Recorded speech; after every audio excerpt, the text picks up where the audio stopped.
She was 3 months behind on rent, 48 hours from eviction, and praying alone in a church, or so she thought.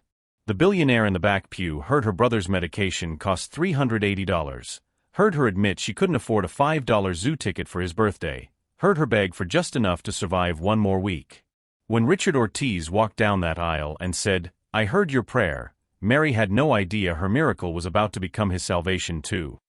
Welcome back to my beautiful, resilient family at Mr. Crown Stories. If no one has told you today, let me be the first: you are enough. You are worthy. Your struggles do not define you, your strength does. I create these stories for hearts like yours, hearts that have been bruised but never broken, hearts still hoping for brighter days after walking through darkness. If this message touches you, please subscribe, drop a comment saying "I am here," and tell me where you're watching from. Tomorrow brings another story of hope and transformation, and you won't want to miss it. Every single word I write is for you, the one who has faced hardship and still chose to stand. May your troubles grow lighter, your heart find peace, and your spirit shine with the promise of better days ahead. Let's walk this journey together, hand in hand, heart to heart. Now, let us begin. The church smelled of lemon polish and old candle wax. Mary Hauser's worn sneakers squeaked against the tile floor as she made her way down the center aisle of St. Helena's Church. The afternoon light filtered through stained glass windows, casting patches of blue and gold across empty wooden pews. Her hands trembled as she gripped the strap of her faded canvas purse. She hadn't meant to come here. She'd been walking home from her second job at the diner when her legs simply gave out. The church appeared like a refuge, its doors open, its interior cool and quiet. Mary stumbled inside before she could talk herself out of it. By the time she reached the third pew, her knees buckled completely. She collapsed onto the kneeler, her blue cotton dress, washed so many times the fabric had gone thin, bunching awkwardly around her legs. Her hands clasped together so tightly her knuckles turned white. And then the tears came. "God, please." Her voice cracked, barely more than a whisper in the vast sanctuary. "I can't do this anymore. I've tried everything. Please, I need help." The words poured out of her like water breaking through a dam. "My brother's medication costs $380 this month, and I don't have it. I'm 3 months behind on rent, and Mr. Patterson says he'll evict us by Friday if I don't pay. I'm working 2 jobs, cleaning offices at night, waiting tables during the day, and it's still not enough. It's never enough." She pressed her forehead against her clasped hands, shoulders shaking with sobs she'd been holding back for weeks. "I'm so tired. Yesterday I put the milk in the cabinet and forgot to lock the door when I left for work." My brother laughed it off, but I wanted to scream. He's 22 years old and his condition is getting worse. He should be in college, living his life, not stuck in a cramped apartment watching his sister fall apart trying to keep him alive. Mary's voice rose slightly, desperation bleeding through every syllable. "I'm not asking for riches. I'm not asking for a mansion or a fancy car. I just need enough to keep him breathing. Enough to keep a roof over our heads. Enough to maybe, just once, not have to choose between his medicine and our groceries. Is that too much to ask?" She wiped her face with the back of her hand, her voice breaking. "I've tried everything. I applied for assistance 3 times, but they say I make $63 too much to qualify. $63. Do you know what it feels like to be told you're struggling, but not struggling enough? I've asked for more hours at both jobs. There are no more hours. I've sold everything we own that had any value, Mama's jewelry, Dad's tools, even my high school ring. All gone. And we're still drowning." The afternoon sun shifted, and the colored light moved across the pews like a slow wave. Mary didn't notice. Her entire world had collapsed into this moment, this prayer, this last desperate plea to a God she hoped was still listening. "My brother asked me yesterday if we could go out for his birthday next month. Just dinner. Nothing fancy. I had to tell him maybe." The way his face fell nearly destroyed me. He smiled and said, "It's okay, Mary. We can celebrate at home." 22 years old and already swallowing disappointment like medicine. Her hands trembled violently now. "I'm begging you. I never beg, you know that. I've always stood on my own feet, worked hard, done right by people. But I can't do this alone anymore. My brother needs help. I need help. Please send something. Send someone. Send anything. I don't care how it comes. Just please, please help us. We're out of options and out of time. Mary stayed there, forehead pressed to her hands, crying silently. The church remained quiet except for her soft sobs and the distant hum of traffic outside. She didn't hear the footsteps approaching from the back of the sanctuary. Richard Ortiz had entered St. Helena's Church 20 minutes earlier, seeking refuge from a morning of brutal board meetings and investor betrayals. At 43, he built a financial empire worth billions. But lately, success tasted like ashes in his mouth. He ducked into the church on impulse, drawn by childhood memories of Sunday services with his late parents. He'd been sitting in the last pew, eyes closed, when he heard her voice. At first, he considered leaving quietly, giving her privacy. But something in her words held him captive. The raw honesty. The pure desperation. The love for her brother that poured through every syllable like light through those stained glass windows. Richard stood slowly, his tall frame casting a long shadow down the aisle.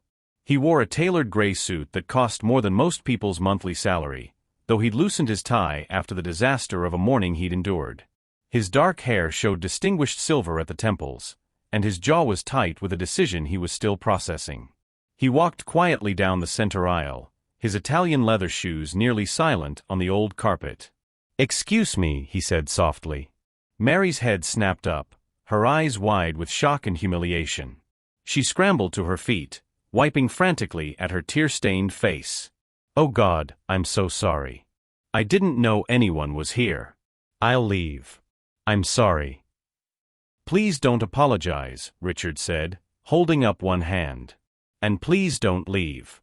I'm the one who should apologize for intruding on such a private moment." He extended his hand. "I'm Richard Ortiz." Mary stared at his hand for a long moment before shaking it, her small hand disappearing in his. Her mind raced, trying to place the name. Richard Ortiz. Why did that sound familiar? "I own Ortiz Financial Group," Richard continued, seeing her confusion. "But that doesn't matter right now. What matters is that I heard your prayer, and I'd like to help you, if you'll let me." Mary took a step back, shaking her head rapidly. No, I wasn't. I was praying, but I wasn't asking people for money. I would never. I'm not a charity case." "I know you're not," Richard said gently, his voice calm and steady. "But sometimes we all need help. I've been where you are. Different circumstances, maybe, but I know what it's like to feel desperate and alone." He paused, his expression softening. "My parents died when I was 19, and I had nothing. I worked 3 jobs. Slept in my car for 6 months. I remember that fear. That bone-deep exhaustion. I remember praying in a church just like this one, begging for someone to see me." Mary's breath caught. "I'm not offering charity," Richard continued. "I'm offering help. There's a difference. You clearly love your brother more than anything in this world, and you've been fighting for him with everything you have. But you don't have to fight alone anymore." He took a careful step closer, his eyes never leaving hers. "Let me help with your brother's medical expenses. Let me help with your rent. Let me give you both a chance to breathe again." Mary's eyes filled with fresh tears. Every instinct screamed that this couldn't be real. Billionaires didn't just walk into churches and solve people's problems. Men in expensive suits didn't appear like angels offering miracles. But she thought about her brother at home, probably sitting on their threadbare couch, trying to hide how much pain he was in. She thought about the eviction notice folded in her purse. She thought about the pharmacy bill she couldn't pay. "Why?" she whispered, her voice breaking. "Why would you do this for someone you don't even know?" Richard smiled, and it transformed his entire face, erasing years of hardness and making him look almost boyish. "Because someone helped me once when I needed it desperately. An elderly woman named Mrs. Chun gave me a job when no one else would. Let me use her garage apartment. Fed me dinner every night. She told me something I've never forgotten. Son, when you finally get on your feet, you help someone else get on theirs. Mrs. Chen passed away 8 years ago, but I carry her words with me every single day. He looked at Mary with such genuine kindness that something inside her chest cracked open. So I'm asking you, Mary, will you let me help you and your brother? Have you ever been so desperate that pride becomes meaningless? That's where Mary stood now, at the intersection of survival and surrender. We all face moments like this, moments that test whether we can accept grace when it arrives wearing an unexpected face. Mary looked up at the stained glass windows, at the colored light streaming through like hope made visible. She thought about her prayer just moments ago, begging God to send help in any form. And here stood Richard Ortiz, offering exactly what she'd asked for. Maybe this was the answer. Maybe this was grace wearing a gray suit and an understanding smile. She met his eyes and saw nothing but sincerity. Okay, she said quietly, the word barely audible. Okay. Thank you. I don't even know how to thank you.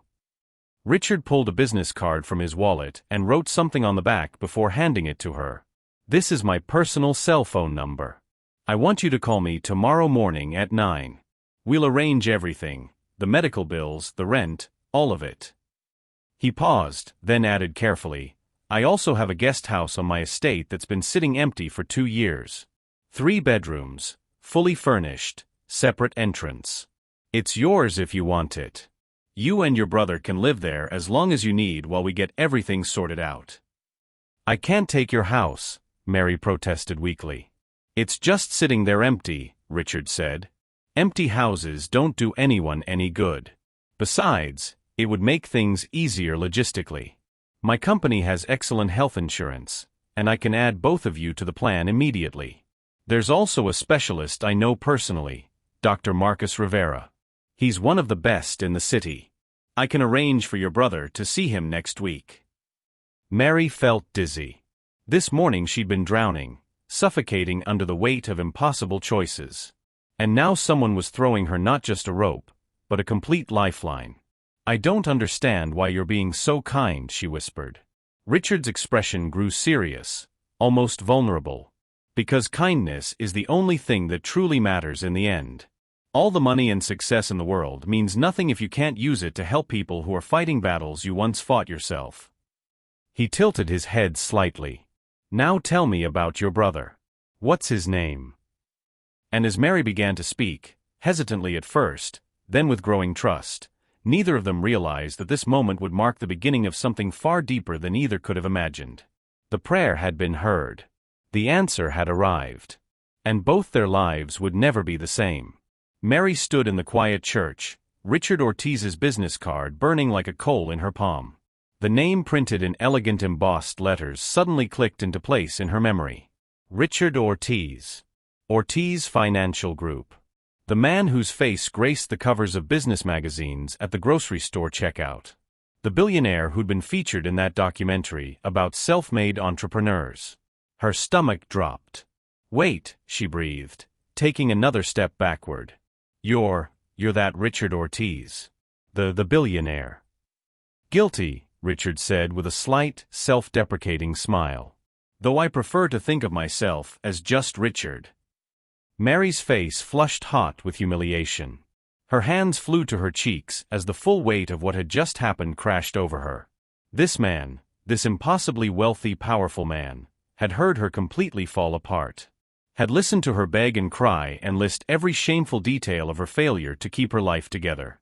Oh my God, she whispered, mortification turning her voice small. You heard everything. All of it. I'm so sorry. You shouldn't have had to hear that. Someone like you shouldn't have to. Someone like me? Richard interrupted gently, his brow furrowing. Mary, please look at me. She forced herself to meet his eyes, though shame made her want to sink through the floor. I'm just a person, Richard said, his voice carrying surprising vulnerability. I know what the magazines say, what the business channels report. But that's not who I really am. That's just what I do. He gestured toward the pew where he'd been sitting. May we sit for a moment? There's something I need you to understand. Mary nodded hesitantly, and they both sat on the smooth wooden bench. Richard leaned forward, elbows on his knees, hands clasped loosely. For a long moment, he simply stared at the altar at the front of the church. "When I was 19, he began quietly, "my parents were killed in a car accident. Drunk driver, wrong place, wrong time. I was in my first year of community college, working part-time at a gas station. In one night, I lost everything, my family, my home, my sense of direction."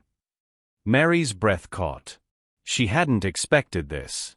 "I had nowhere to go," Richard continued, his voice steady but heavy with old pain.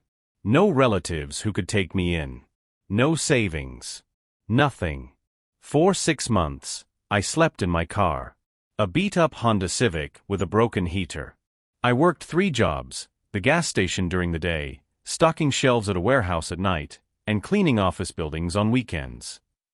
He turned to look at her, and Mary saw the shadow of that desperate young man in his eyes. "I know what it's like to calculate whether you can afford both gas and food. I know what it's like to shower in gym locker rooms and brush your teeth in gas station bathrooms. I know what it's like to pray in an empty church, begging for someone to see you, to help you, to give you just one chance." "I had no idea," Mary whispered. "Most people don't," Richard said. "It's not in my official biography. But it's the truth that shaped who I became." An elderly woman named Mrs. Chun owned a small import business. She caught me sleeping in my car in her parking lot one night. Instead of calling the police, she knocked on my window and offered me a job. His expression softened with the memory.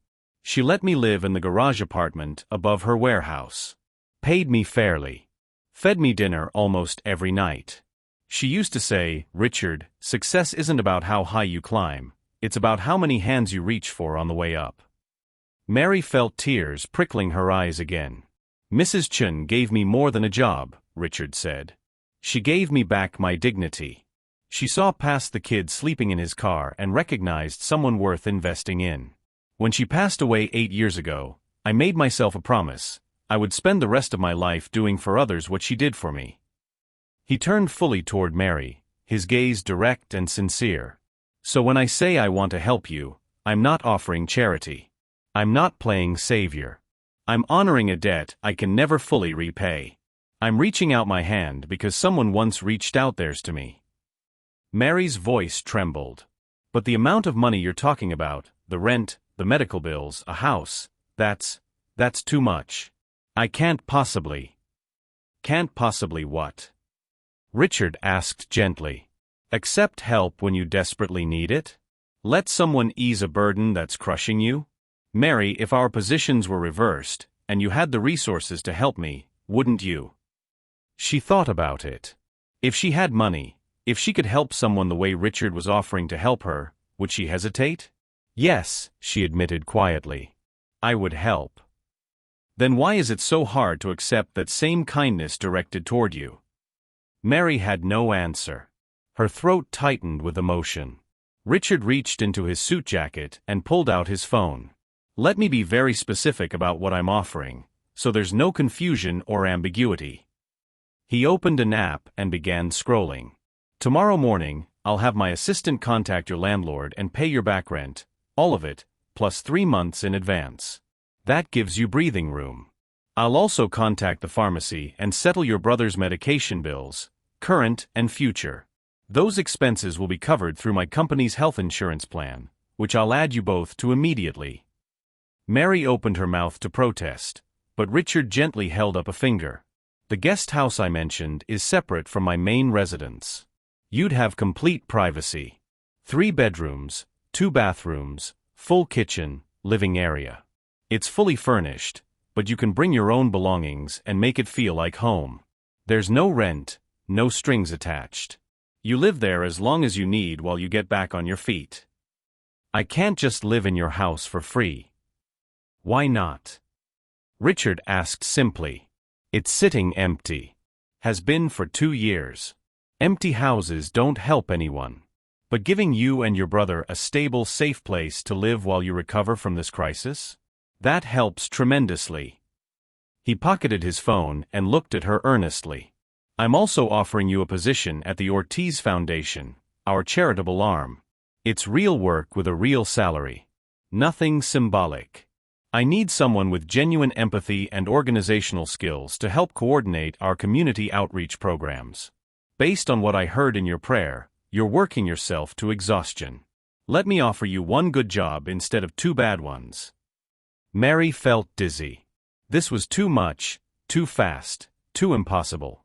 Why are you doing this? She asked again, her voice breaking. Really? You could help anyone. Why me? Richard was quiet for a moment, his expression thoughtful. Honestly? I don't fully know. But when I heard you praying, the love in your voice when you talked about your brother, the strength it took to ask for help, the fact that you weren't praying for luxuries but just for survival, something in me recognized something in you. He met her eyes. You remind me of who I was. And maybe, helping you is a way of going back and helping that scared 19-year-old kid who thought he'd never make it out of that car. Mary's resistance crumbled. She wanted to say yes. Every practical cell in her body screamed that she needed to say yes. But fear still gripped her heart. What if I fail? She whispered. What if I take all this help and I still can't get it together? Then we'll figure it out together, Richard said firmly. Mary, this isn't a test you can fail. This is just support. The kind everyone deserves but too few receive. He stood and straightened his suit jacket. I'm not going to pressure you. You have my card. My personal number is on the back. Think about it tonight. Talk to your brother. And if you decide you want my help, call me at 9 tomorrow morning. If you don't call, I'll understand, and I won't bother you again. Richard extended his hand once more. This time, when Mary shook it, she held on a moment longer. Thank you, she said, her voice thick with emotion. For listening. For caring. For seeing me.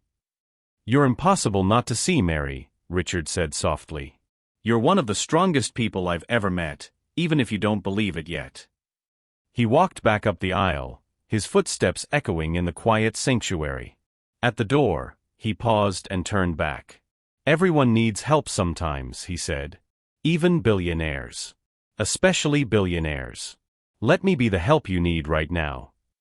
Then he was gone, leaving Mary alone in the church once more. She sat there for a long time, clutching his business card, replaying the entire surreal conversation in her mind. It felt like a dream. Like something that couldn't possibly be real. Finally, as the afternoon light began to fade, Mary stood and walked slowly toward the exit. The bus ride home felt like moving through fog. She barely registered the stops, the other passengers, the familiar streets passing by her window. Her mind kept circling back to Richard's words, his offer, the impossible kindness of a stranger who claimed to understand her pain. When she reached her apartment building, a rundown complex with peeling paint and a broken front buzzer, reality came crashing back. This was her world. This was who she was. How could she possibly fit into Richard Ortiz's world? She climbed the 3 flights of stairs to her apartment, each step heavier than the last. At her door, she fumbled for her keys, her hands still shaking. Inside, her brother James was asleep on the couch, his breathing slightly labored. Mary's heart clenched. He looked so young, so fragile. The coffee table was littered with his medications, a stark reminder of why she'd been in that church praying in the first place. She set her purse down quietly, trying not to wake him. But as she did, something slipped out and fluttered to the floor. The eviction notice. Mary picked it up with trembling fingers. Final notice: vacate premises within 48 hours or face legal action. 48 hours. 2 days. Then they'd be on the street. She pulled Richard's business card from her pocket and held both pieces of paper in her hands. The eviction notice in her left hand. The card with his personal number in her right. One represented everything falling apart. The other represented a lifeline she was terrified to grab. Mary sank into the chair by the window, watching her brother sleep, holding these 2 slips of paper that represented 2 completely different futures. Should she call him tomorrow? Or should she let fear win? Mary didn't sleep that night. She sat in the chair by the window, watching the city lights flicker in the distance, Richard's business card clutched in her hand. Every time she closed her eyes, she saw the eviction notice. Every time she opened them, she saw her brother's medication bottles lined up like soldiers on the coffee table. By the time dawn broke, painting the sky in shades of pink and gold, Mary had made her decision. At 8:47 a.m., she stood in the tiny kitchen, phone in hand, staring at the numbers Richard had written on the back of his card. Her finger hovered over the screen. What if he changed his mind? What if it was all just a nice idea that sounds different in the morning light? But then James coughed from the other room, a wet, rattling sound that sent ice through Mary's veins. She pressed dial. The phone rang once. Twice. Mary. Richard's voice came through, warm and alert. Good morning. She hadn't expected him to answer so quickly, to sound so awake, to remember her name immediately. Her voice cracked. She cleared her throat. I'm calling. I'm glad, Richard said simply. Have you had breakfast yet? The question was so normal, so unexpectedly kind, that Mary nearly laughed. No, we don't really have. I'm sending a car, Richard said gently. Should arrive at your address in about 30 minutes. The driver's name is Marcus. He'll bring you and your brother to the estate so you can see the guest house. No pressure, no commitments. Just come see it. And there will be breakfast when you arrive. Mary's throat tightened. Okay. Thank you for calling, Richard said, and she could hear the smile in his voice. See you soon, Mary.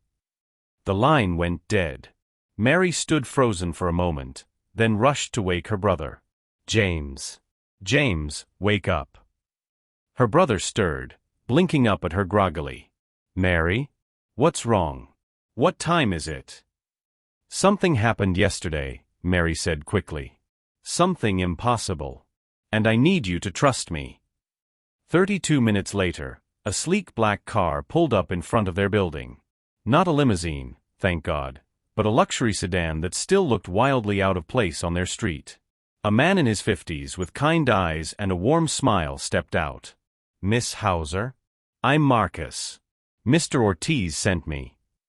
James, leaning heavily on Mary's arm, stared at the car with wide eyes. Mary, what is happening?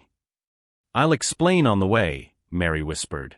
Marcus opened the back door with practiced grace, and Mary helped her brother inside. The seats were leather, soft and cool. There was bottled water in the cup holders and the faint scent of something expensive in the air.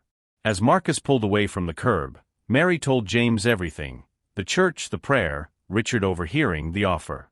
James listened without interrupting, his expression cycling through disbelief, hope, and cautious fear.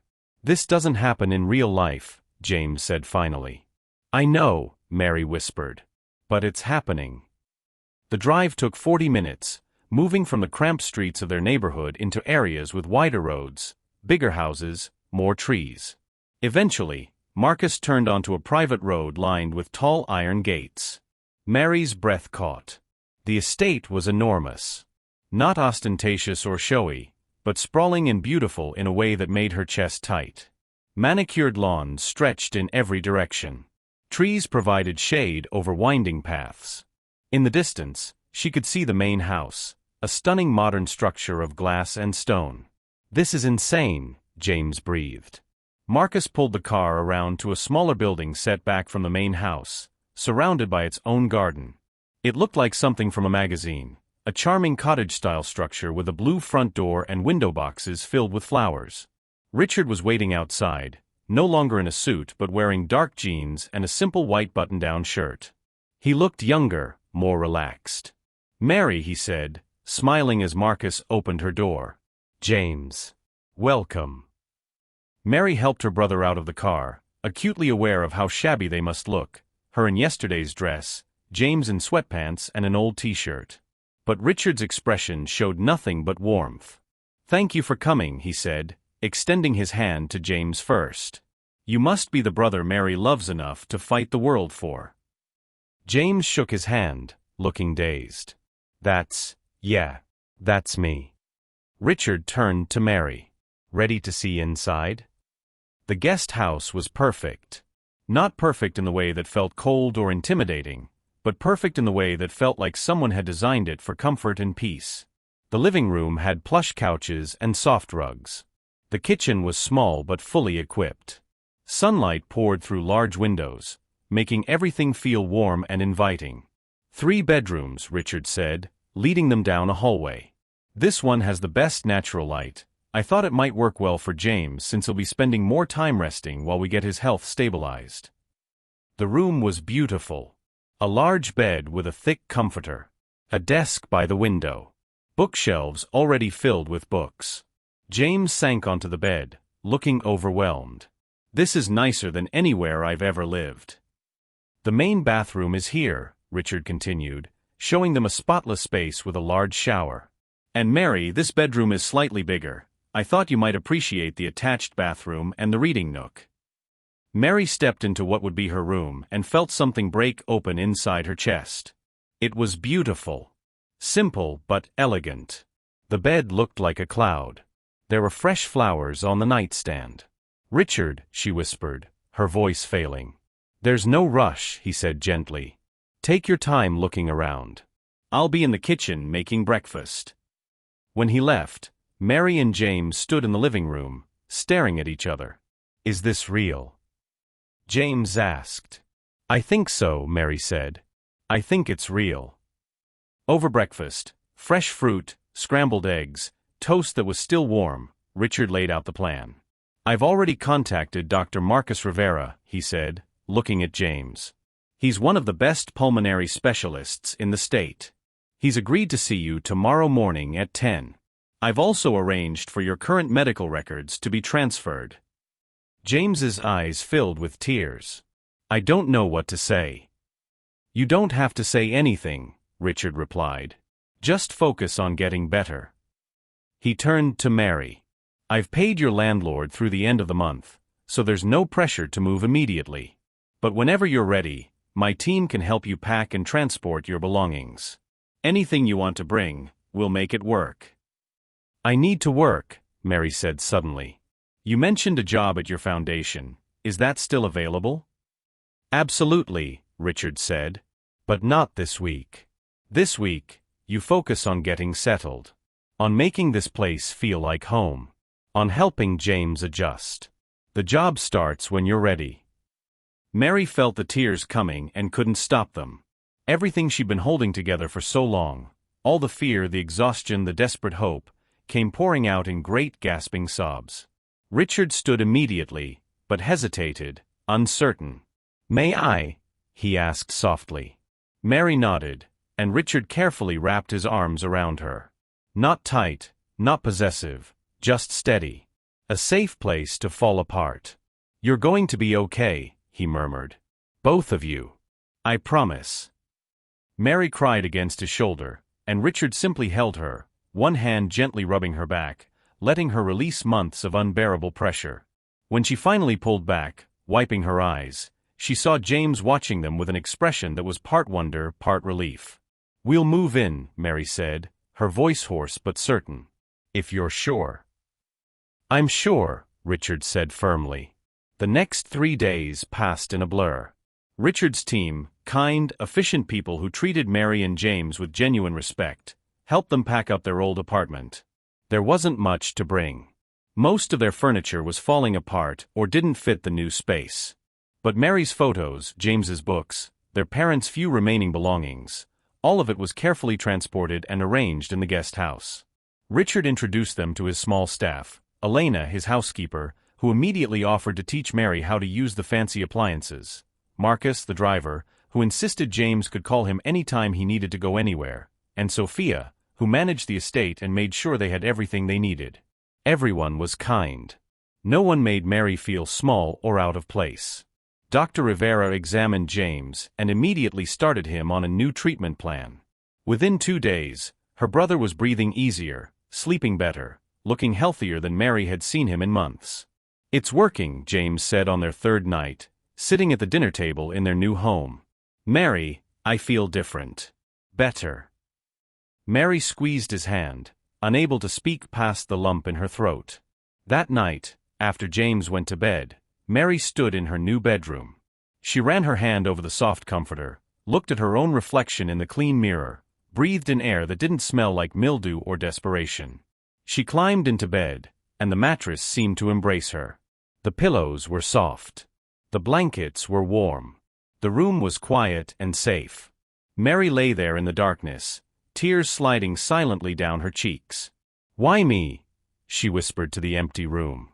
"Why did you choose me?" No answer came. But for the first time in years, Mary felt something she'd almost forgotten existed. Hope. 3 weeks changed everything. James's transformation was nothing short of miraculous.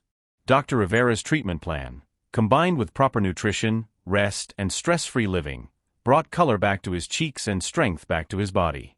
He started taking walks around the estate gardens. His cough disappeared. His breathing steadied. "I forgot what it felt like to take a full breath," he told Mary one morning, standing by their kitchen window with tears in his eyes. "I'd forgotten what normal felt like." Mary watched her brother laugh again, tease her again, talk about maybe taking online classes. And every night, she thanked God for the miracle that had walked into that church wearing a gray suit. On Monday of her 4th week, Mary started work at the Ortiz Foundation. Richard had given her space to settle in, never pressuring, never hovering. But when she told him she was ready, he'd simply smiled and said, "I was hoping you'd say that." The foundation offices occupied the 3rd floor of Richard's downtown building. Bright, open spaces filled with people who actually seemed to care about their work. Mary had expected to feel out of place, undereducated, overwhelmed. Instead, she felt like she'd come home. "Your job is simple," Richard explained, walking her through the space on her first day. "Listen to people. Really listen. When applications come in for assistance, you read them and assess genuine need. When community partners reach out, you help coordinate our response. You're the heart of this operation, Mary. The human touch in a world of spreadsheets and budgets." Within a week, Mary proved she was far more than Richard had even hoped for.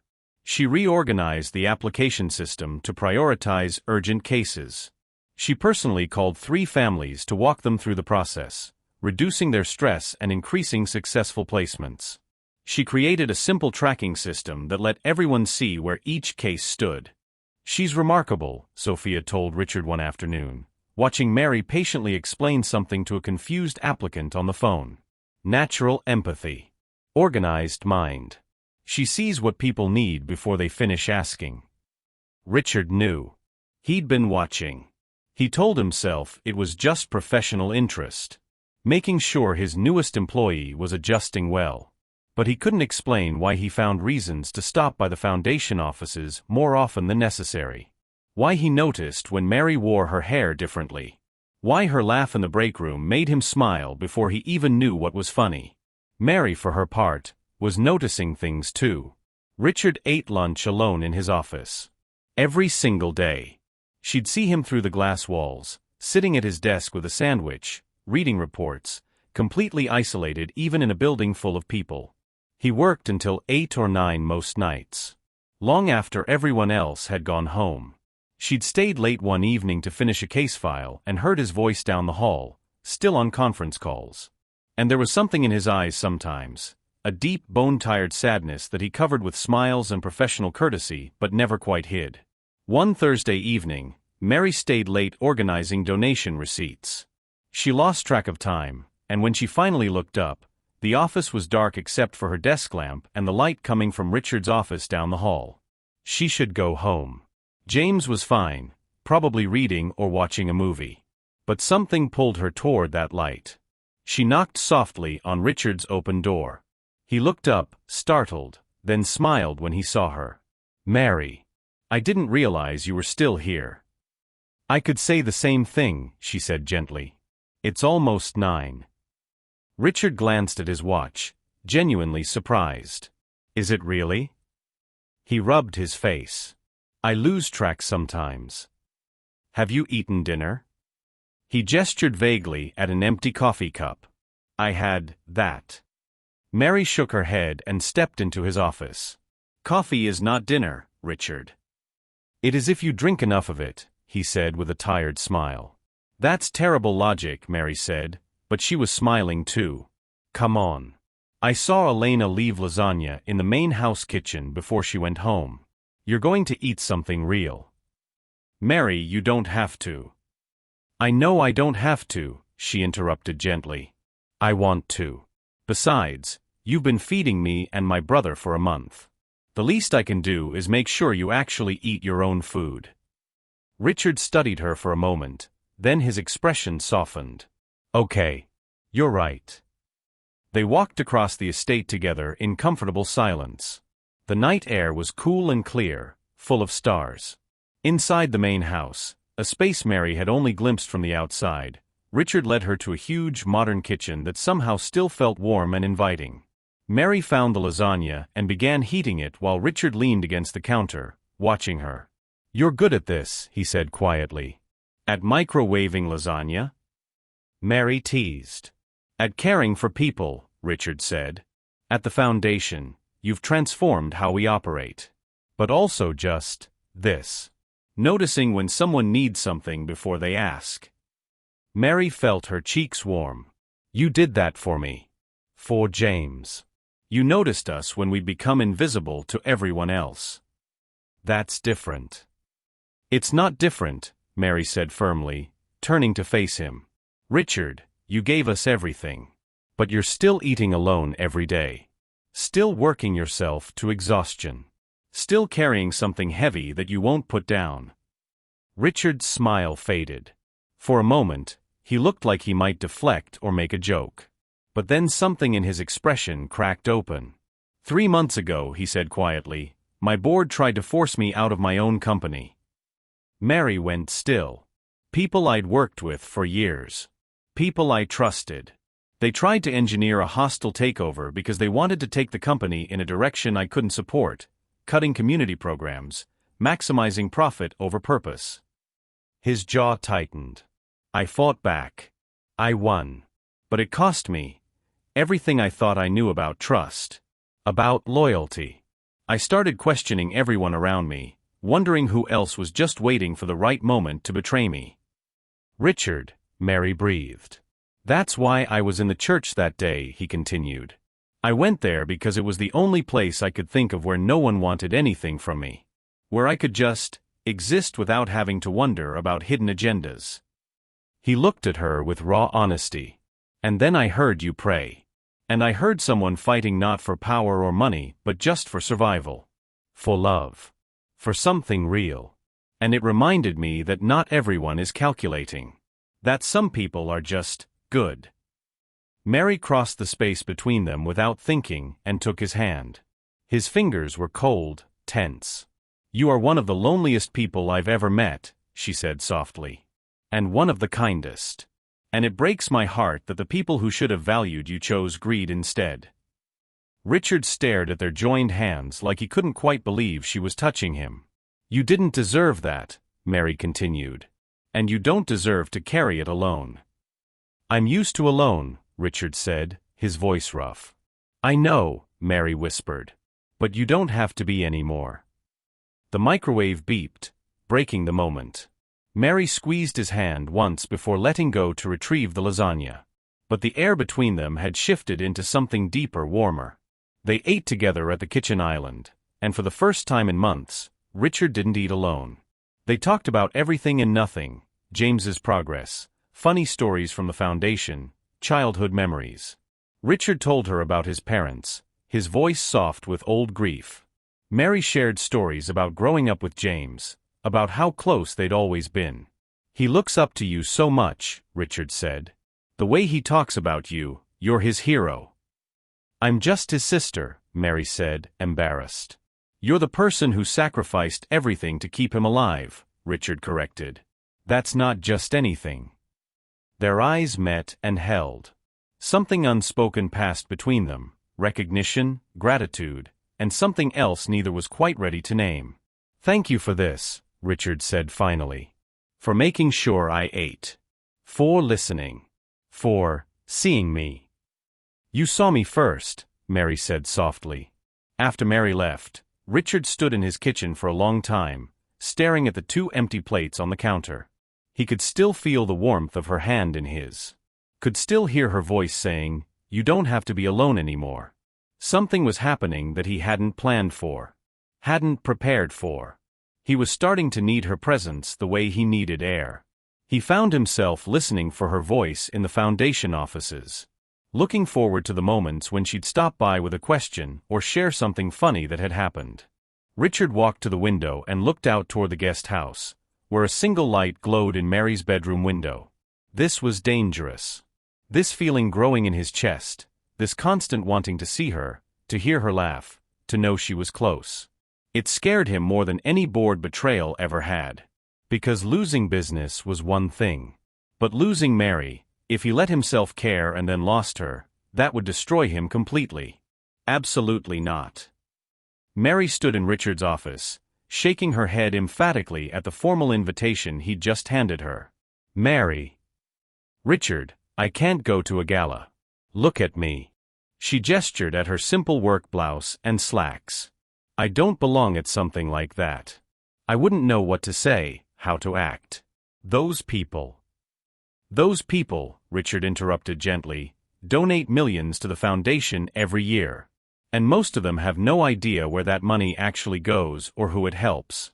You could show them." Mary's protest died on her lips.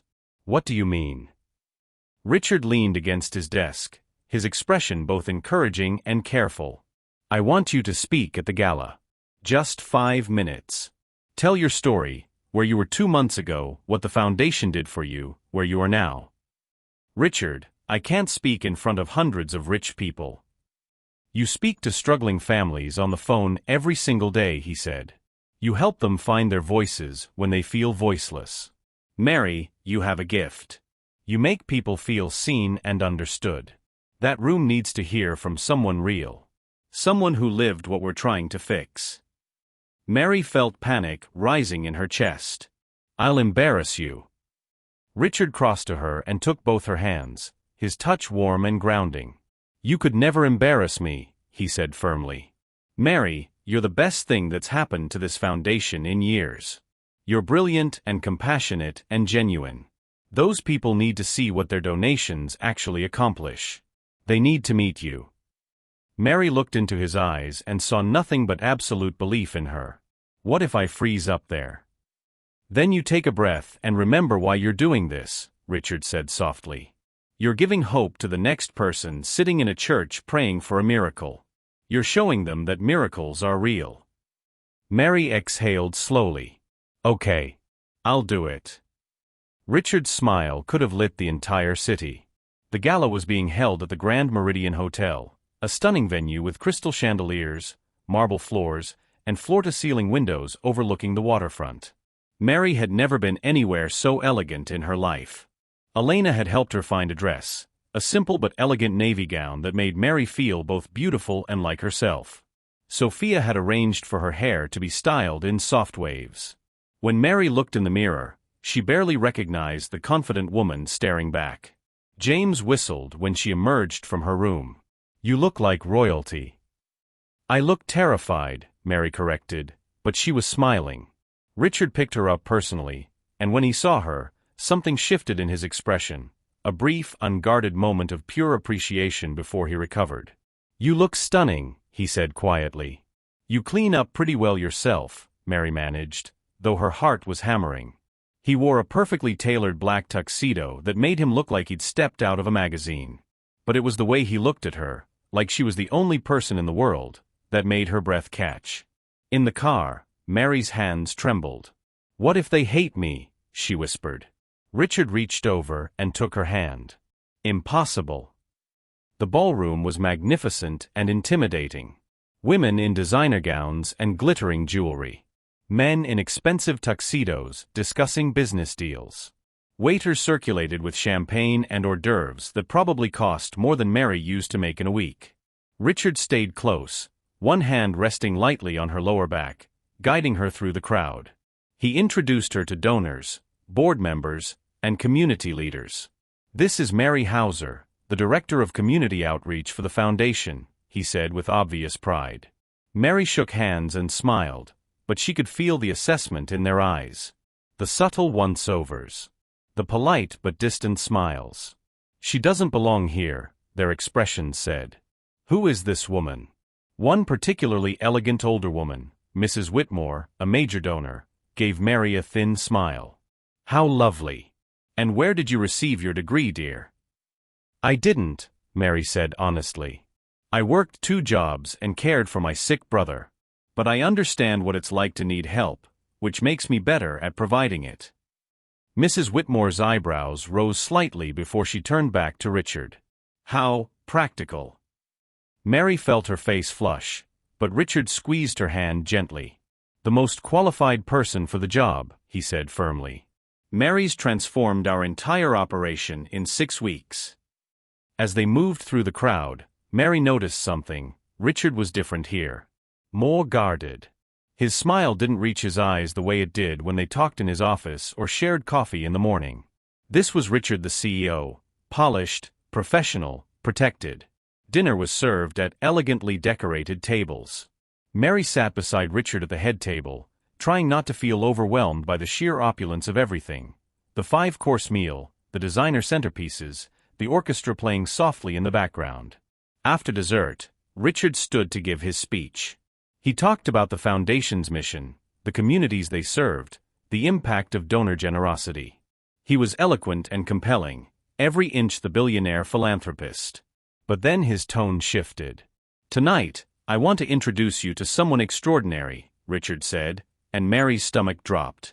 2 months ago, Mary Hauser walked into a church and prayed for help. She was 3 months behind on rent, working 2 jobs that weren't enough to cover her brother's medical expenses, and facing eviction within 48 hours. The room went silent. I happened to be in that church. I heard her prayer. And I realized that Mary represented thousands of people in our city who are working themselves to exhaustion and still drowning. People who are invisible to systems that should help them. He turned and extended his hand toward her. "Mary now works with our foundation, helping others like her find the support they need. But tonight, I've asked her to share her story. To give you all a window into why this work matters. Please welcome Mary Hauser." The applause was polite but uncertain. Mary stood on shaking legs, and Richard squeezed her hand briefly before she walked toward the podium. The spotlight was blinding. Hundreds of faces stared up at her, wealthy, powerful people who'd probably never struggled a day in their lives. Mary gripped the podium and took a breath. "I'm not good at fancy speeches," she began, her voice trembling slightly. 2 months ago, I couldn't have imagined standing here. I couldn't imagine much of anything except how to survive the next week." She saw a few people shift uncomfortably. "My brother James has a chronic respiratory condition. His medication cost almost $400 a month. I was working at a diner and cleaning offices at night. I made just enough that I didn't qualify for assistance, but not nearly enough to actually live. I was rationing food, choosing between electricity and medicine, falling further behind every day." Mary's voice grew stronger. "I remember the exact moment I realized I couldn't do it anymore. My brother asked if we could go to the zoo for his birthday. Admission was $5. I couldn't afford $5. And when I told him maybe, the way he smiled and said that's okay, that broke something in me." Several people in the audience had tears in their eyes now. "I went to St. Helena's Church and I begged God for help. Just enough to keep us alive. Just enough to keep my brother breathing. I didn't ask for this life," she gestured at the opulent ballroom. "I just asked for enough." She found Richard's face in the crowd. He was watching her with an intensity that gave her courage. Richard heard that prayer. And instead of walking away, he changed our entire world. He paid our bills, gave us a safe home, got my brother the medical care he desperately needed. But more than that, he gave us dignity. He gave us hope. He reminded us that we mattered. Her voice cracked with emotion. "There are thousands of people in this city right now sitting where I was 2 months ago. Working multiple jobs and still failing. Rationing medication. Choosing between rent and food. Becoming invisible because the world is too busy to see them." Mary looked around the room. Your donations don't just fund programs.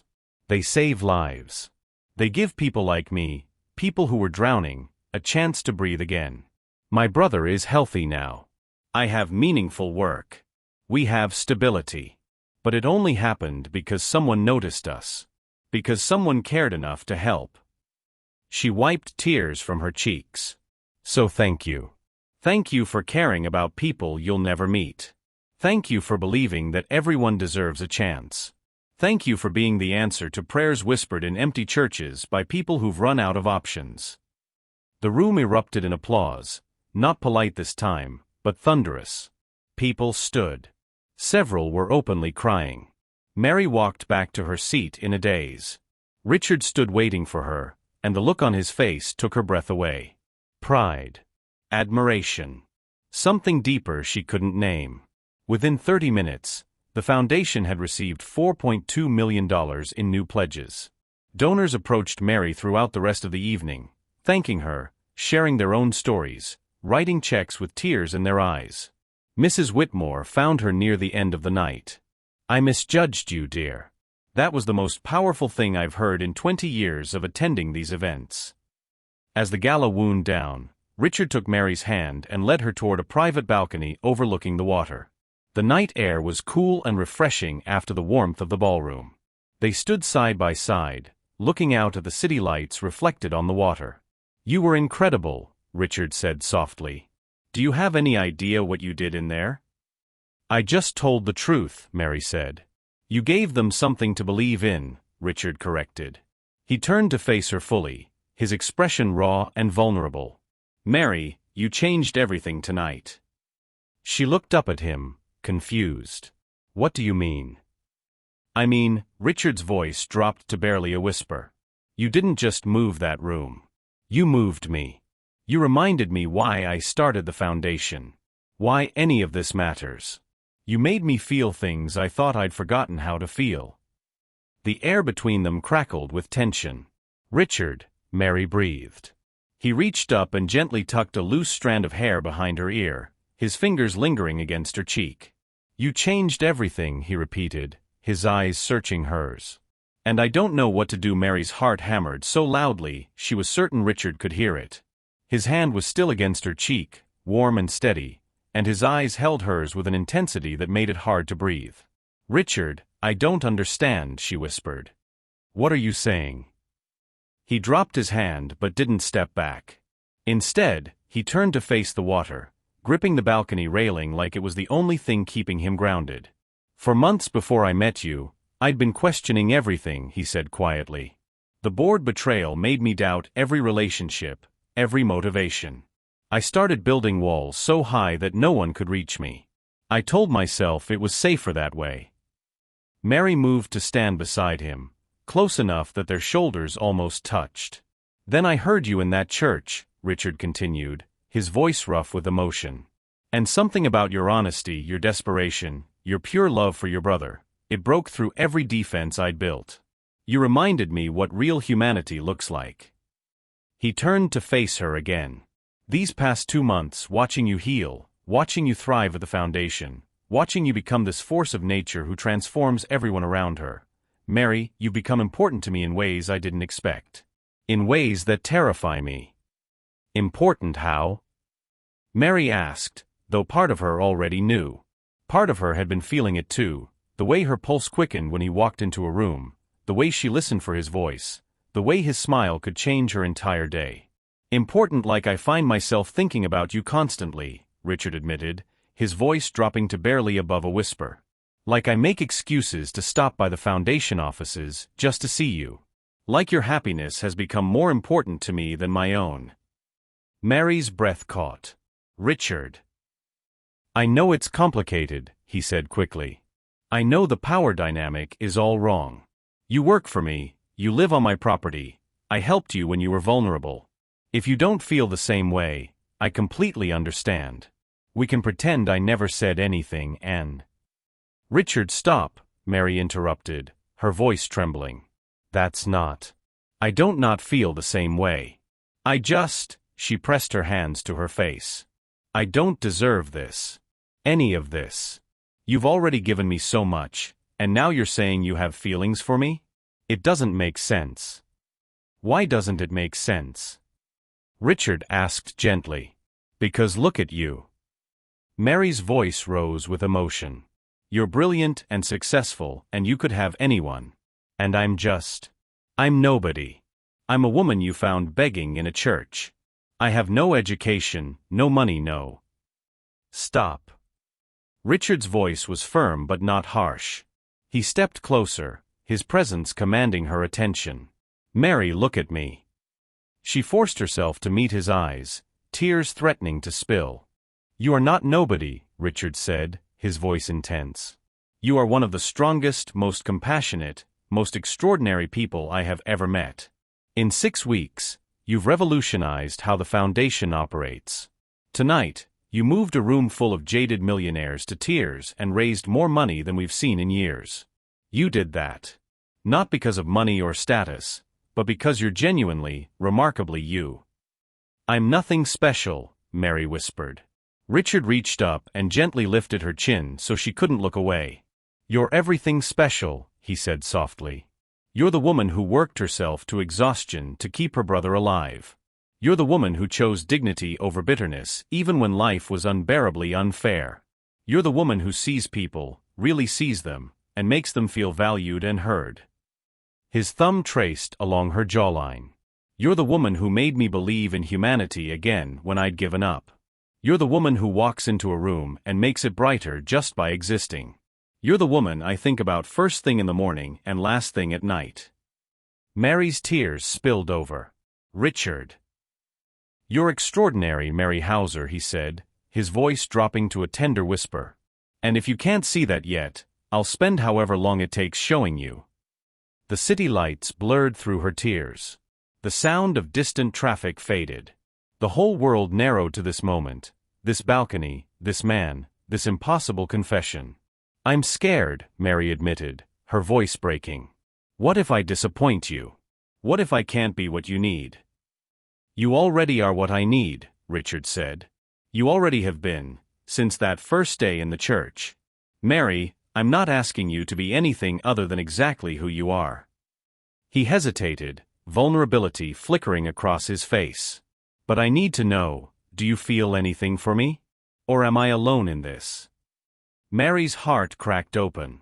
She thought about the past 2 months. The way she'd started looking forward to seeing him each morning. The way her chest tightened when he smiled at her. The way she'd found herself noticing little things.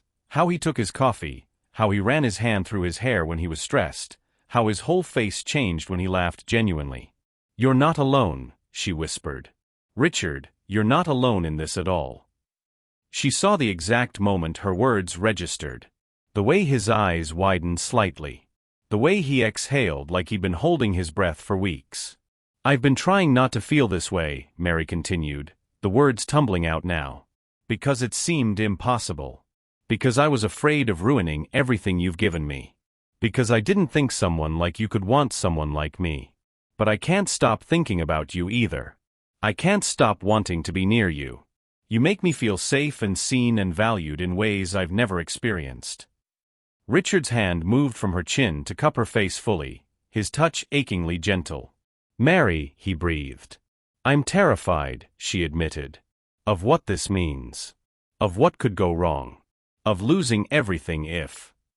Richard silenced her fears by leaning down slowly, giving her every opportunity to pull away. She didn't. Their lips met softly, a tentative, careful kiss that held months of restrained longing.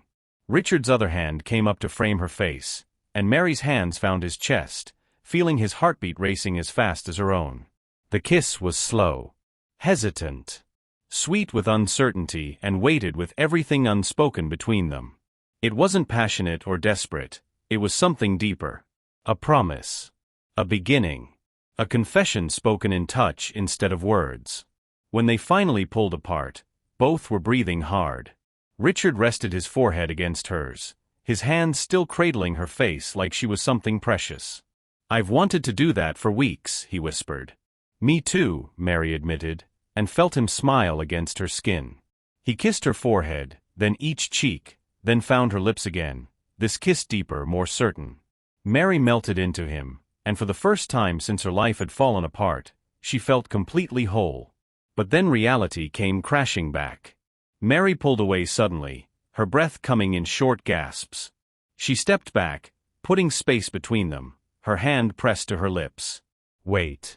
Wait, I can't, her voice broke with panic. Richard's expression shifted immediately to concern. Mary, what's wrong? This is too much, she said, tears streaming freely now. Richard, what are we doing? You're my employer. You gave me a home. You saved my brother's life.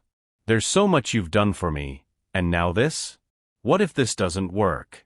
What if I lose everything? You won't lose anything. You don't know that. Mary's voice rose with fear. What happens when you realize I'm not who you thought I was? When the reality of being with someone like me becomes inconvenient or embarrassing? What happens to me and James then? Mary, that won't happen. You can't promise that, Mary said, backing toward the balcony door. Nobody can promise that. Richard, I've already lost everything once. I barely survived it. If I let myself fall for you completely and then lose you too, I can't. I just can't. Mary, please. I need time, she said, her voice desperate. I need to think. This is all happening so fast, and I'm so confused and scared and... Okay, Richard said gently, though pain flickered across his face. Okay. Take all the time you need. I'm not going anywhere. Mary nodded, unable to speak past the lump in her throat. She turned and fled back into the ballroom, leaving Richard alone on the balcony. He stood there for a long moment, his fingers touching his lips where hers had been, his heart simultaneously soaring and breaking. He'd finally told her the truth. She'd kissed him back. But now she was running, terrified. And Richard didn't know if she'd ever come back. Mary avoided Richard for 3 days. It wasn't hard. She adjusted her schedule at the foundation to arrive earlier and leave later, ensuring their paths wouldn't cross. She took lunch at her desk. She communicated through emails instead of walking to his office. When she saw him approaching in the hallway, she ducked into meetings or suddenly became very interested in paperwork. Richard noticed immediately. Sophia mentioned it first. Is everything all right between you and Richard? He's been different since the gala. More withdrawn. Everything's fine, Mary lied, her stomach twisting with guilt. But everything wasn't fine. Every time she closed her eyes, she felt Richard's hands on her face, tasted his kiss, heard his voice saying you're extraordinary. And every time she remembered, panic seized her chest. What had she done? How could she have let this happen? James noticed too. You've been weird since the gala. Did something happen? Mary couldn't meet her brother's eyes. Just work stress. You're lying, James said gently. Mary, talk to me. She broke then, collapsing onto their couch with tears streaming down her face. Between sobs, she told him everything, Richard's confession, the kiss, her terror. I don't understand, James said carefully. You have feelings for him too, right? That's the problem. Mary cried. I do. I really do. But James, what happens when he realizes I'm not good enough? When being with someone like me becomes inconvenient? We lose everything. The house, your healthcare, my job, everything. James took her hand. Or maybe you gain everything. Mary, Richard isn't the kind of man who plays with people. You've seen how he is. He's careful, thoughtful, genuine. You don't understand what it's like to have nothing, Mary whispered. To finally have stability and then risk it all on something as fragile as feelings. I understand being afraid, James said quietly. But I also understand that Richard looks at you like you're his whole world. And you look at him the same way. Don't let fear steal something beautiful before you even give it a chance. But Mary couldn't shake the terror. So she kept avoiding him. By day 5, Richard was barely functioning. He moved through his days mechanically, meetings, calls, emails, but his mind was elsewhere. Every time he heard footsteps in the foundation hallway, his heart jumped, hoping it was Mary. Every evening, he looked toward the guest house and saw her lights on, knowing she was so close but impossibly far away. Had he ruined everything? Had his confession destroyed the friendship they'd built? The thought made him physically ill. Marcus found him in his office at midnight, staring at nothing. "Mr. Ortiz, you should go home. Get some rest." "I can't," Richard said quietly. "Every time I close my eyes, I see her pulling away from me. I see the fear on her face. Marcus, I hurt her." "You told her the truth," Marcus said gently. "That's not hurting her. That's honoring her." "Then why won't she even look at me?" Marcus was quiet for a moment. "Maybe she's scared. You changed her entire life. Now you're offering to change it again. That's terrifying for someone who's lost everything before." Richard dropped his head into his hands. "I would never hurt her. I'd rather lose everything than see her hurt." "Then tell her that," Marcus said simply. On day 6, Mary was working late when Richard walked into the foundation offices. She looked up from her desk, startled, and immediately started gathering her things. "Mary, please don't run," Richard said, his voice rough with exhaustion. "I'm not here to pressure you. I just need 5 minutes. Please." Mary froze, her hands gripping her bag. She could see the dark circles under his eyes, the tension in his shoulders, the careful distance he was maintaining. "Okay," she whispered. 5 minutes." Richard sat in the chair across from her desk, not behind it, keeping them on equal ground. "I'm sorry," he said immediately, "for overwhelming you. For confessing everything on that balcony when you were still processing the gala. I should have been more careful with your feelings." "Richard." "Let me finish, please," he said gently. "These past 6 days have been torture. Not because you've been avoiding me, but because I'm terrified I've ruined something precious. Mary, your friendship means everything to me. If that's all you can give me, I'll accept it gratefully. But I can't have you afraid of me. I can't have you hiding from me." Mary's eyes filled with tears. "I'm not afraid of you. I'm afraid of this. Of what it means. Of what I could lose." "Tell me," Richard said softly. "Tell me what you're afraid of." Mary's voice broke. "I'm afraid of being dependent on you. Of having my entire life tied to yours so completely that I lose myself. I'm afraid that if things don't work out between us, I'll lose everything, the house, my job, James's healthcare. We'll be right back where we started." She wiped her tears roughly. "And I'm afraid of the power imbalance. You're my employer, my landlord, the person who saved my life. How can there ever be equality between us?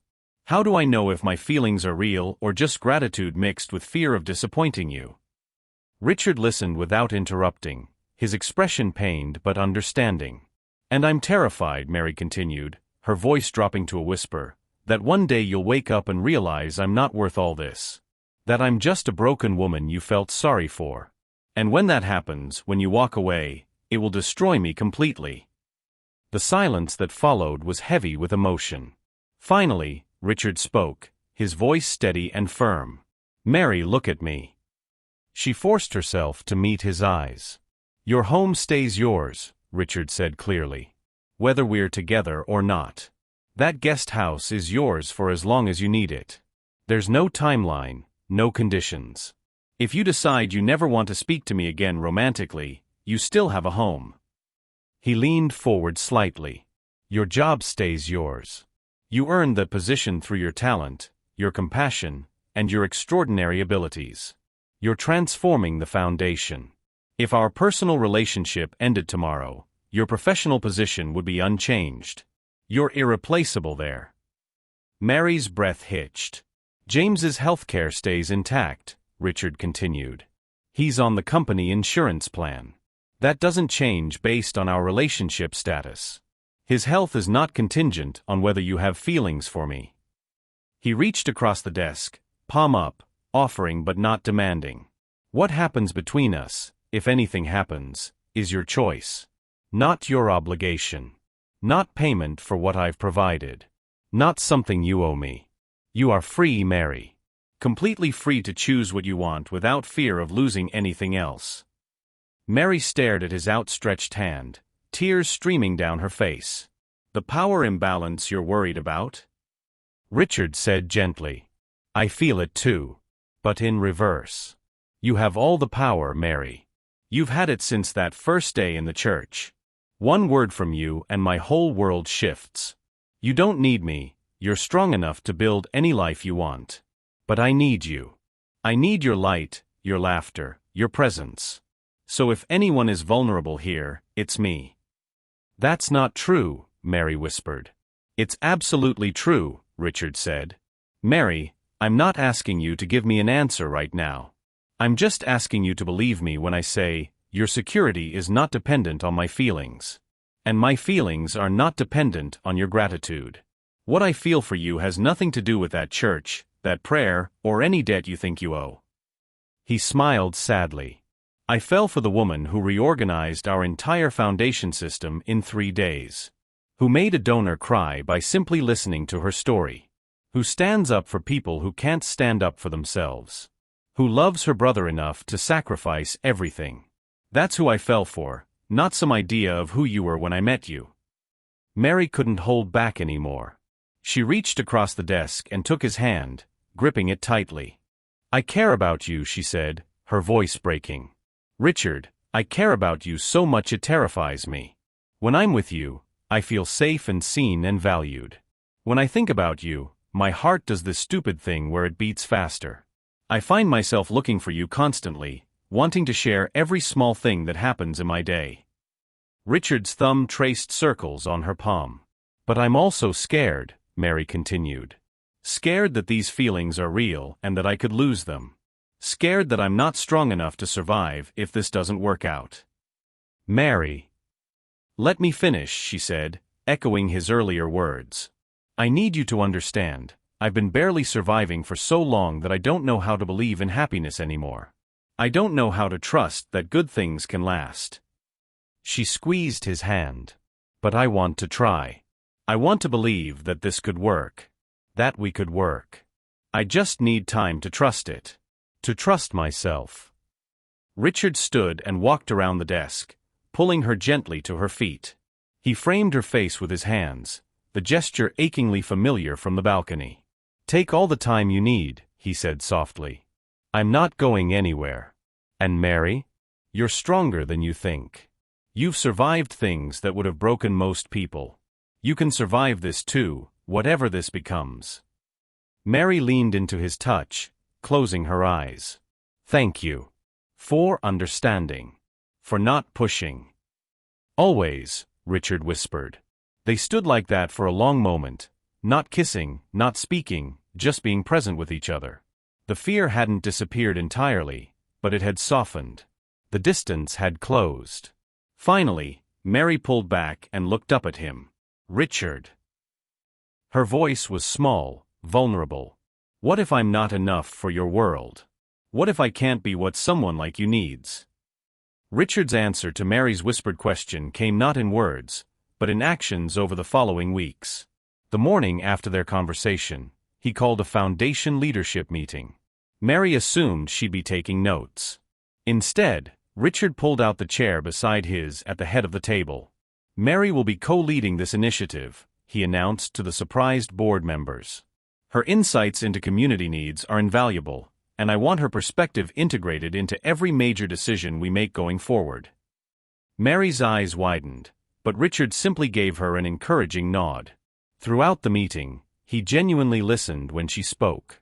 When she suggested restructuring the application review process, he didn't just agree, he asked her to draft the proposal and present it to the full board next month. When she questioned a budget allocation that seemed disconnected from actual community needs, he paused the entire discussion to hear her reasoning. Mary's right, he said finally. We've been funding programs based on optics rather than impact. Let's reallocate based on her assessment. After the meeting, Sophia pulled Mary aside. I've worked with Richard for 8 years. I've never seen him defer to anyone like that. He trusts you completely. Mary felt something shift inside her, not gratitude or dependency, but recognition of her own value. Over the next month, a pattern emerged. Richard consistently asked for Mary's input on major decisions. Not as a courtesy, but because he genuinely valued her perspective. He introduced her to donors as my partner in this work, never as his employee or protégé. When a prominent news outlet requested an interview about the foundation's success, Richard insisted Mary join him on camera. "You're the one who transformed our approach," he said. "You should be recognized for it." "Richard, I can't." "You absolutely can," he said firmly. "Mary, this isn't about me making you feel good. It's about accurately representing who's driving our success. That's you." The interview aired, and Mary received dozens of messages from other nonprofits asking about her methods. 2 universities invited her to speak about community-centered philanthropy. "See," Richard said, showing her the emails with obvious pride. "The world sees what I see. You're extraordinary at this." Mary was starting to believe him. James's recovery progressed beyond anyone's expectations. Dr. Rivera declared him stable enough to reduce medications. His energy returned. He started taking online classes, talking about maybe becoming a nurse practitioner to help other people with chronic conditions. "You gave me my life back," James told Mary one evening, his eyes bright with health and hope. "You and Richard both." "You did the hard work," Mary said. "No," James said seriously. "You did the hard work for years, keeping me alive when we had nothing. I'm just finally healthy enough to see how incredible you really are." Mary hugged her brother tightly, tears of joy streaming down her face. This, his health, his hope, his future, made everything worth it. Mary and Richard started dating, though they kept it quiet at first. Not because they were ashamed, but because they wanted space to figure out what they were building without external pressure. Their first real date was a picnic in a quiet corner of the estate grounds. Richard brought food, Mary brought questions, and they talked for hours about everything and nothing. Childhood dreams, favorite books, embarrassing stories that made them both laugh until their sides hurt. "I like this," Mary said, leaning against his shoulder as the sun set. "Just being us. No foundation, no pressure, just this." Richard kissed the top of her head. "Me too." They went slowly. Dinners in the main house kitchen. Walks through the gardens. Movie nights in the guest house with James occasionally joining them. Richard never pushed for more than Mary was comfortable giving. "I want to earn this," he told her one night. "I want you to choose me every day because you want to, not because you feel obligated." "I do choose you," Mary said softly. "Every day I choose you." Their second kiss happened 3 weeks after the first, slower, sweeter, more certain. And when Mary pulled back this time, she didn't run. She just smiled and whispered, "I'm not scared anymore." "Good," Richard murmured against her lips. "Neither am I." 6 weeks into their relationship, crisis struck. Mary was in a meeting when her phone rang. James's name flashed on the screen. Her heart dropped. He never called during work hours. "I'm sorry," she said, excusing herself. "It's my brother." In the hallway, she answered with shaking hands. "James? What's wrong?" "Mary." His voice was strained, panicked. "I can't breathe right. It's not like before, but something's wrong. I didn't want to scare you, but—" "I'm coming now," Mary said, already running for the exit. "Call Dr. Rivera. I'll be there in 10 minutes." She burst into the parking garage and realized she didn't have a car. Panic clawed at her throat. She called Richard without thinking. He answered immediately. "Mary." "James can't breathe," she gasped out. "I need to get to him. I don't have." "I'm in the parking garage. 3rd floor. Black sedan. I'm coming to you." 3 minutes later, Richard pulled up beside her. She jumped in, and he was already driving before her door closed. "Dr. Rivera?" he asked, phone pressed to his ear. "Already calling," Mary said, her own phone to her ear.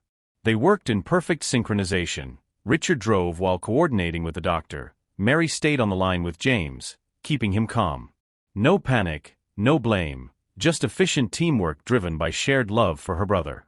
When they reached the guest house, James was sitting on the couch, breathing rapidly but conscious. Dr. Rivera arrived 4 minutes later. After a tense examination, the doctor smiled. "It's a panic attack, not a respiratory crisis. His lungs are fine.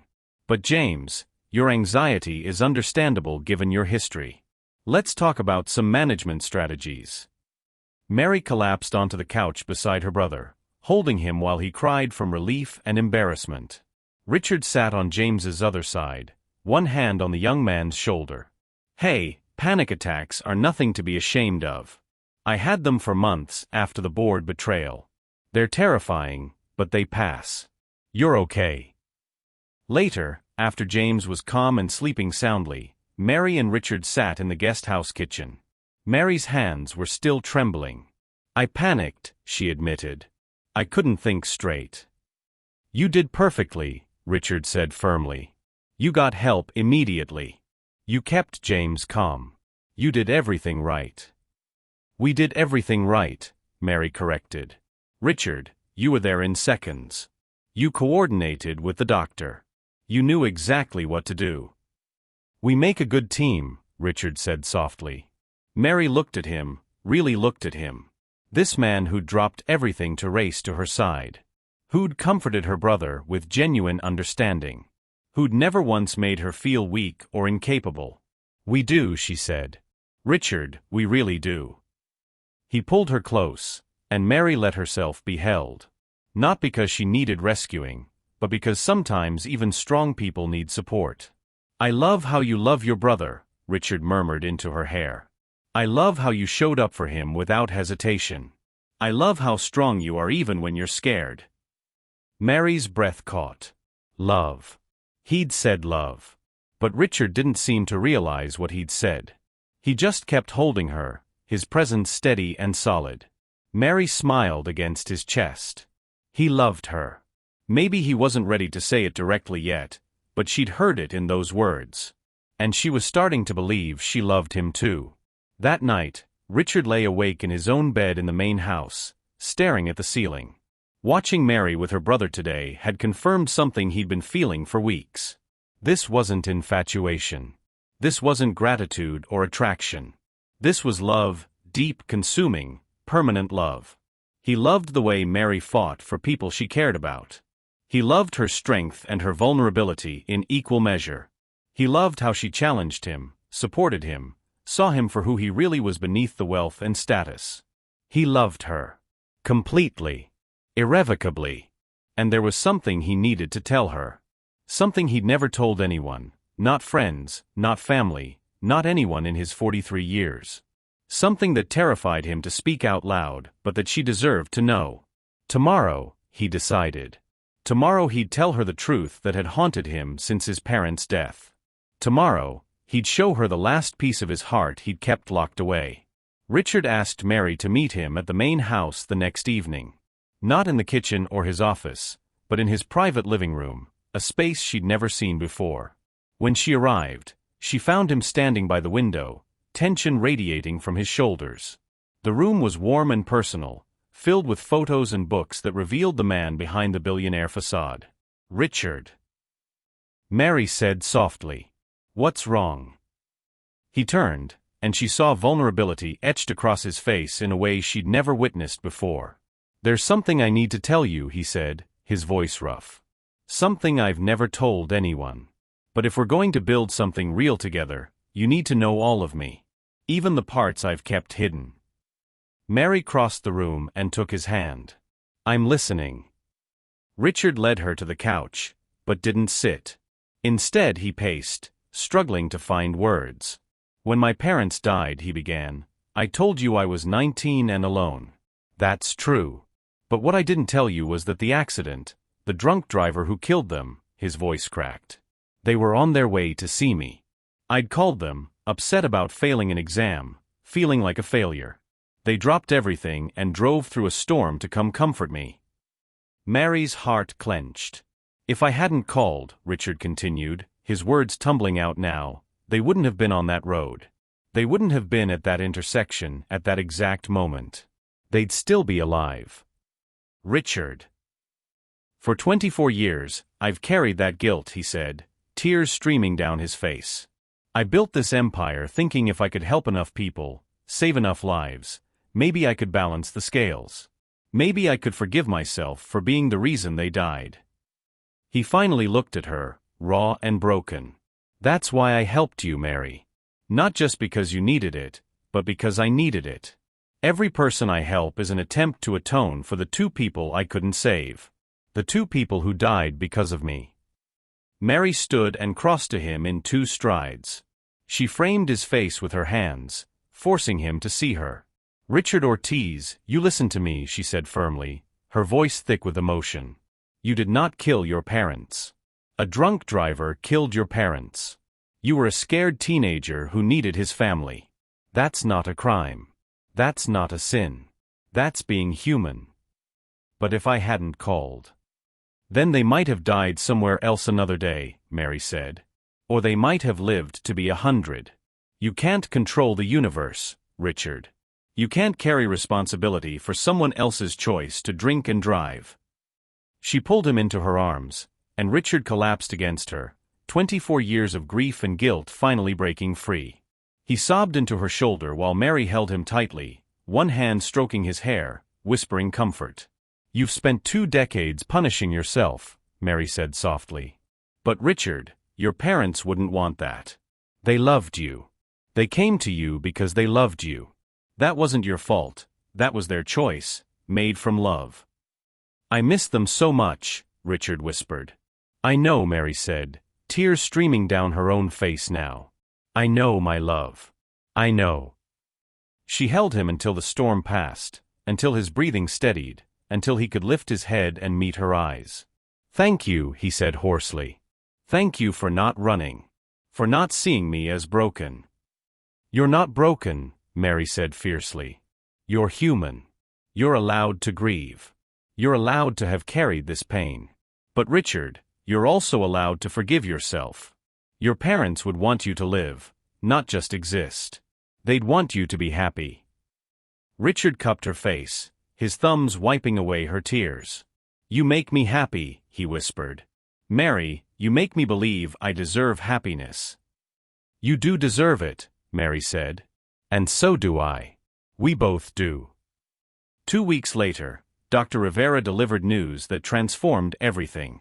James, you're officially in stable remission, the doctor said, smiling broadly. Your lung function is nearly normal. We'll continue monitoring, but you're healthy. Genuinely, remarkably healthy. James burst into tears. Mary grabbed her brother and held him while they both cried with relief and joy. Richard stood back, giving them their moment, but his eyes were wet too.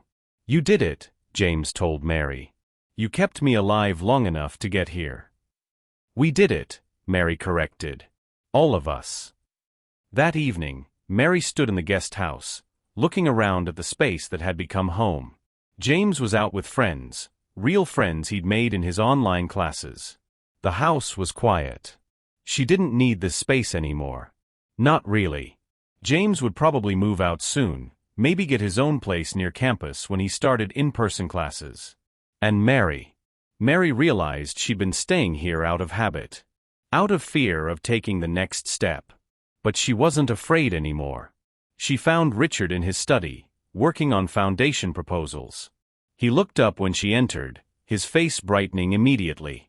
Hey, he said. Everything okay? I need to tell you something, Mary said, and watched concern flash across his face. She smiled. Something good. I promise. Richard stood, giving her his full attention. I'm staying, Mary said simply. Not in the guest house, not because I need help, not because I owe you anything. I'm staying because I choose you. Because I love you. Because I want to build a life with you. Richard's expression transformed. Shock, then joy, then something deeper. Say that again, he whispered. I love you, Mary repeated, stepping closer. I'm in love with you, Richard Ortiz. And I'm choosing you freely, completely, with my whole heart. Richard crossed the space between them and kissed her, deep, certain, full of promise. When they finally broke apart, he rested his forehead against hers. "I love you too," he said. "God, Mary, I love you so much. I've been in love with you for months, but I was terrified to say it. Terrified you'd think it was pressure or obligation or—" Mary silenced him with another kiss. "It's not pressure," she said. "It's perfect. You're perfect. We're perfect together." Richard pulled back slightly, his eyes serious. "Mary Hauser, I know this is fast by conventional standards, but nothing about us has been conventional. I don't want to date you indefinitely. I don't want you in the guest house. I want you here with me, building a life together. Will you move in? Officially? As my partner in everything?" Mary felt tears of pure joy streaming down her face. "Yes," she said. "Yes, absolutely yes." Richard lifted her off her feet, spinning her around while they both laughed. When he set her down, he kissed her again, tender, reverent, full of love. The following Sunday, Mary asked Richard to take her somewhere. "Where?" he asked. "You'll see." They drove through the city, and when Richard realized where they were headed, his eyes widened.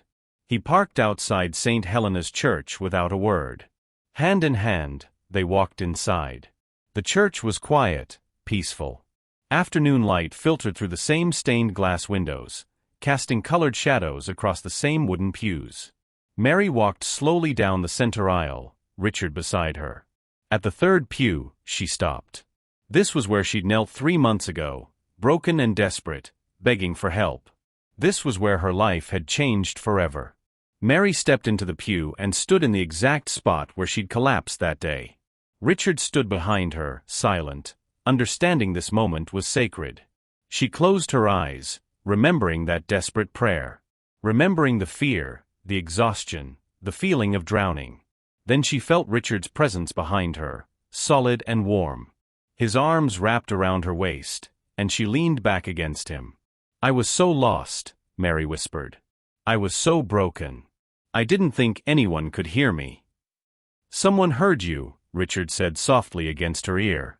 Mary opened her eyes and looked at the altar, at the light streaming through the windows. "He listened after all," she whispered, tears sliding down her cheeks. "I prayed for help, and he sent you. He sent exactly who I needed, exactly when I needed them." "He sent you to me too," Richard said. "Mary, you saved me just as much as I saved you. Maybe more." Mary turned in his arms, facing him fully. The church surrounded them, the place where everything had started, where 2 broken souls had found each other. "I love you," she said again, because she'd never get tired of saying it. "I love you too," Richard replied. "Always. Forever." They kissed in the quiet sanctuary, sunlight streaming around them, the ghosts of their former selves finally laid to rest. Mary had come here months ago begging for survival. She was leaving with so much more: love, partnership, purpose, hope, and a future brighter than she'd ever imagined possible.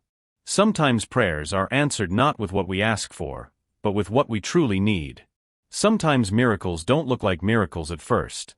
They look like strangers in churches, like acts of kindness, like second chances disguised as impossible offers. Sometimes the answer to our desperate pleas is sitting just a few pews away, listening, ready to change everything. As they walked out of St. Helena's Church hand in hand, Mary glanced back one final time at the spot where she'd knelt all those months ago. "Thank you," she whispered, "to God, to fate, to whatever force had brought Richard into that church on that particular day." Richard squeezed her hand. "Ready to go home?" Mary smiled, her heart full to bursting. "Yes," she said. "Let's go home." And they did, together, free, chosen, loved. Thank you for watching. Mary and Richard's journey reminds us that sometimes we find salvation not in getting everything we asked for, but in finding exactly what we needed. Love, when chosen freely between equals, has the power to heal even the deepest wounds. If this story touched your heart, please subscribe to Mr. Crown Stories for more tales of hope, healing, and love that conquers fear. Drop a comment sharing your favorite moment from Mary and Richard's journey. Your words mean the world to me. May you find the courage to accept help when you need it, the wisdom to offer it when you can, and the grace to believe you deserve every beautiful thing this life has to offer. Until next time, my beautiful, strong family. You are worthy. You are enough. You are loved. Mr. Crown Stories.